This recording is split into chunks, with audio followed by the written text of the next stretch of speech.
Problem वहां आ जाती है पद्मजा जी कि आज ये एमवीए जो है ये महाविकास अघाड़ी नहीं रह गई है, ये मुस्लिम विकास अघाड़ी हो गई है। आज जब हम कांग्रेस पार्टी की बात करते हैं, इन्होंने कर्नाटका में क्या किया, सारे मुस्लिम्स को ब्लैंकेट रिजर्वेशन दे दिया, ओबीसी के अंदर इंक्लूड कर लिया। तो इससे हौसले बुलंद हो जाते हैं। उलेमाओं को पता है कि अगर उनका कोई हमदर्द है, अगर कोई हितैषी है, तो वो यही है, मुस्लिम विकास अघाड़ी।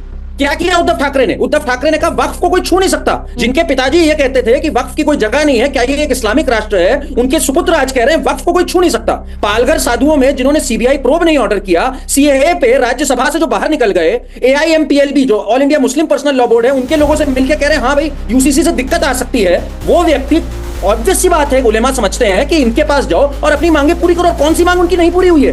वैसे भी ओबीसी के तहत मुस्लिम को रिजर्वेशन दे रहे हैं लोग कर्नाटका में, वैसे भी सावरकर को जो पानी पी के गाली दे रहे हैं, आज शिवसेना ने उनको अपना लिया, उद्धव सेना ने उनको अपना लिया है। जो बाला साहेब कहते थे कि वीर सावरकर को भारत रत्न मिलना चाहिए, वो आज उनके साथ कंधे से कंधा मिलाकर खड़े हैं। तो ये तो बिल्कुल सही बात है। मैं तो मानता हूं ये चिट्ठी भी सही है और इसमें से आधी ज्यादा शर्तें तो ये प्रतिपक्ष मान चुके हैं। अगर मैं एनसीपी की बात करूं, ये तो वो पार्टी है जिसने बॉम्बे ब्लास्ट के टाइम पे कह दिया था 13वां ब्लास्ट हुआ है, और वो भी दिखा दिया था मुस्लिम इलाके में, ताकि हिंदू मुस्लिम सौहार्द बना रहे। मतलब जो इस कदर झूठ पे उतरे हों, तो मुसलमान को पता है आज उनका दोस्त कहां पर है। और सिर्फ मुसलमान नहीं, उसमें भी अशरफ वर्ग को पता है, क्योंकि चाहे वो वक्फ हो, चाहे वो रिजर्वेशन रही हो, चाहे जो रहा हो, सबसे ज्यादा फायदा अशरफ वर्ग को हुआ। ठीक है, हिंदुत्व के नाम के पीछे छुप रही है। हम अगर मुसलमान का वोट मांगते हैं, दलित का मांगते हैं, ब्राह्मण का मांगते हैं, तो सारे प्रत्याशी जाते हैं। एक छोटी सी बात, नहीं पद्मजा जी, इन्होंने कहा कि बीजेपी हिंदुत्व पे मांग रही है। भाई हिंदुत्व तो सुप्रीम कोर्ट ने, मैं कोट कर रहा हूं, हिंदुत्व मींस इंडियन कल्चर, भारतीय संस्कृति। अगर भारतीय संस्कृति पे बीजेपी वोट मांग रही है, वो तो बिल्कुल ठीक कर रही है। आपने पर आज मान लिया कि भाई आप मुस्लिम तुष्टिकरण कर रहे हैं, शाह बानो से लेकर शायरा बानो तक आपने मुस्लिम तुष्टिकरण किया, सुप्रीम कोर्ट के डिसीजन तक को पलटा दिया। तो आज आपने मोहर लगा दी कि आप मुस्लिम तुष्टिकरण कर रहे हैं, उनका वोट मांग रहे हैं। बहुत अच्छा किया। मैं तो कहता हूं, दाद देता हूं, भाई डंके की चोट पे मुंह छुपा के क्या जीना। और दूसरा मुझे यहाँ कहना है, ये करण वर्मा जी यहाँ पर लेखक के तौर पे बैठे, लेकिन बातें तो वो बीजेपी के समर्थक के नाते कर रहे हैं।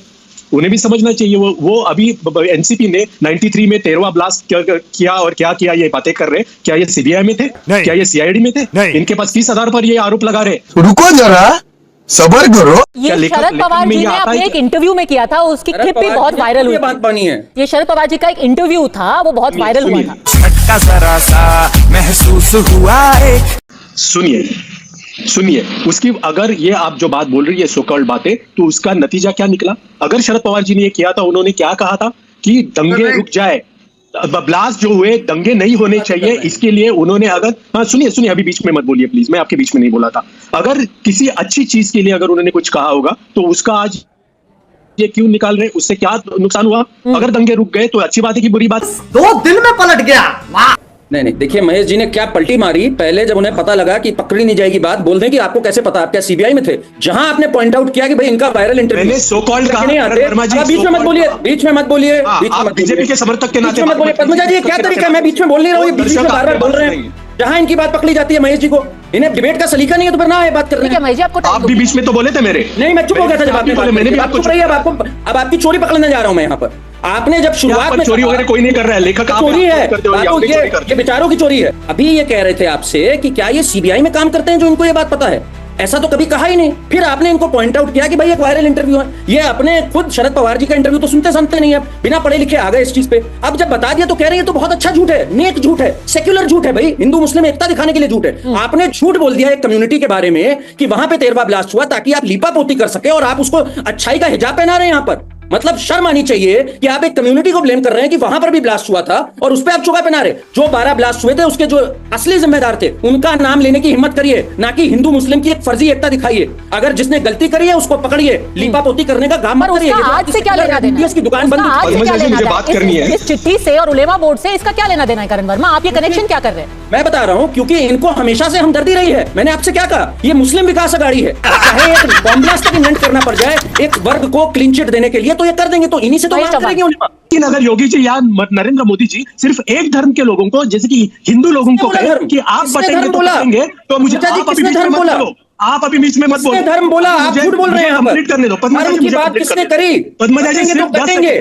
लोगों के मन में सवाल है कि बीजेपी ने यह जवाब आपके माध्यम से अभी जनता को देनी चाहिए, वो ये है कि बटेंगे तो क्यों कटेंगे, कैसे कटेंगे और कौन काटेगा? इसका जवाब तो बताइए आप। महाराष्ट्र में ही दिया था प्रधानमंत्री ने, महेश जी, जहां उन्होंने कहा था हिंद देश के निवासी सभी जन एक हैं, और फिर उन्होंने कहा था एक रहेंगे सेफ रहेंगे। तो हिंद देश में सिर्फ हिंदू थोड़ी ना रहते कुछ हैं, भी हिंदू बोले जा नहीं रहे हैं रहते महेश जी, कुछ भी बोले जा रहे तो हैं। किसी एक धर्म का लेना देना, उन्होंने पहले ही लाइन आगे जोड़ दी, हिंद देश के निवासी सभी जन एक है, एक रहेंगे तो हम सब उसमें सेफ रहेंगे। क्यों हो रहा है?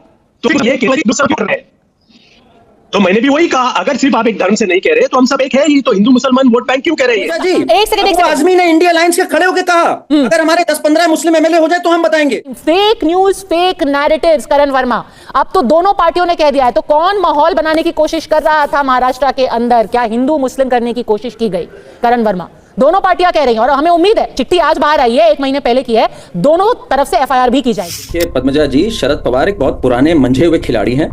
उनके जैसे होता है ना कि भाई हाथी के दांत दिखाने के और खाने के, और उनका सीधा उद्देश्य था कि अंडरस्टैंडिंग भी कर ली और पब्लिक में मना भी कर दिया। हमने देखा था राहुल गांधी जब वायनाड में गए थे अपना नॉमिनेशन भरने, तो आईयूएमएल के झंडे नहीं उन्होंने रखे थे। अंडरस्टैंडिंग उनसे पूरी थी, पर कहा झंडा मत दिखाना, सेक्युलरिज्म बिगड़ जाएगा। ठीक वैसी ही अंडरस्टैंडिंग ये है कि आपकी मांगे तो हम पूरी करेंगे ही, हमारा ट्रैक रिकॉर्ड देख लीजिए, चाहे कर्नाटका का हो चाहे यहाँ का हो, और बाकी हम मना कर देंगे क्योंकि भाई सेक्युलरिज्म जिंदाबाद रहे और बाकी वोट भी तो चाहिए, सिर्फ आपके वोट से तो हम जीत नहीं पाएंगे। अभी हिंदुओं के वोट में भी सेंध लगानी, हमें उन्हें जाति पे बांटना है। तो ये एक सोची समझी चाल है। मैं एक छोटा सा और पॉइंट बोलूंगा पद्मजा जी, ये मांगे क्या है जरा आप सोचिए। इन मांगों में वरुण पुरोहित बार बार कह रहे थे हर जगह से मांग आती है, हैंडपंप लगा दो, सड़क बना दो। इसमें कोई ऐसी मांग नहीं है कि हैंडपंप बनवा दो, सड़क बनवा दो, इंफ्रास्ट्रक्चर। इसमें है कि हमारे जो एक बदमाश है उसको छोड़ दो, आरएसएस को बैन कर दो, हमारी जो हड़पी हुई प्रॉपर्टी है वक्फ में उसकी देखभाल कर लो, हमें 10% रिजर्वेशन दे दो। ये तो मांगे हैं। तो ये जनता के लिए भी एक वेकअप कॉल है किस तरह की मांगे हो रही है उलेमा काउंसिल से। हाँ,